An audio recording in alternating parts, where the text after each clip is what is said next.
Um grupo de ideias com carga emocional em torno de um núcleo, de um único tema.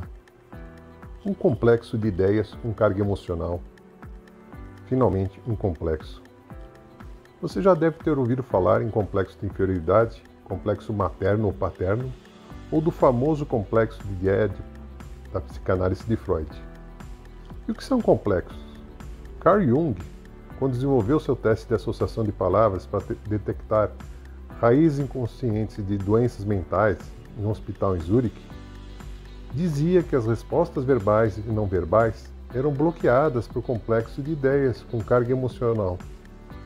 Mais tarde, Jung passou a chamar esses bloqueios a respostas de complexos.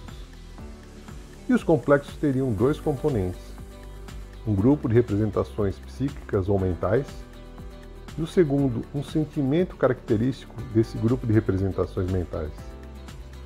Os complexos podem ser conscientes ou inconscientes, positivos ou negativos.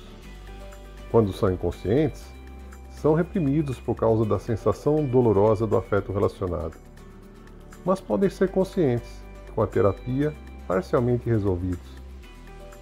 Por exemplo, um complexo materno pode ser resultado de um distúrbio que a pessoa teve com a mãe na infância, ou seja, um grupo de representações da mãe com uma carga emocional, característica ligada ao grupo de imagens da mãe.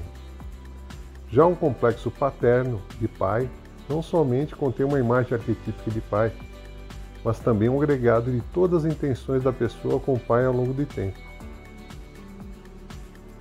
Então, quando no teste de associação de Jung a palavra pai surgia e havia uma demora ou bloqueio na hora de responder, ou até uma resposta negativa, ficava ali identificado um complexo paterno.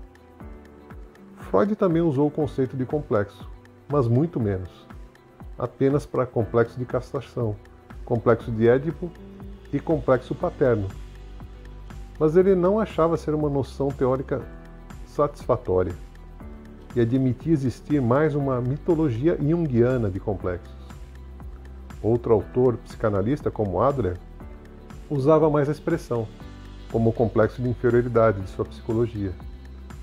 A ideia de complexo era tão importante para Jung que, em certo ponto, cogitou de rotular suas ideias de psicologia complexa. Quando entra em ação, os complexos contribuem para o comportamento e são marcados pelo afeto, quer uma pessoa esteja ou não consciente deles, e são particularmente úteis na análise de sintomas neuróticos. Por possuir um aspecto arquetípico, o próprio ego está situado no âmago do chamado complexo de ego, que está em relacionamento com outros complexos, o que muitas vezes o envolve em um conflito. Um complexo diferente pode ainda dominar o ego, como é observado numa psicose, ou o ego pode se identificar com outro complexo, fenômeno chamado de possessão. Segundo Jung, todos os complexos têm um componente arquetípico. O arquétipo mãe, por exemplo, é comum a toda experiência de mãe de toda a história da humanidade. Então existe a mãe como complexo no inconsciente pessoal e como arquétipo no inconsciente coletivo. Mas arquétipo é uma outra história para outro vídeo da Lapege. Até a próxima!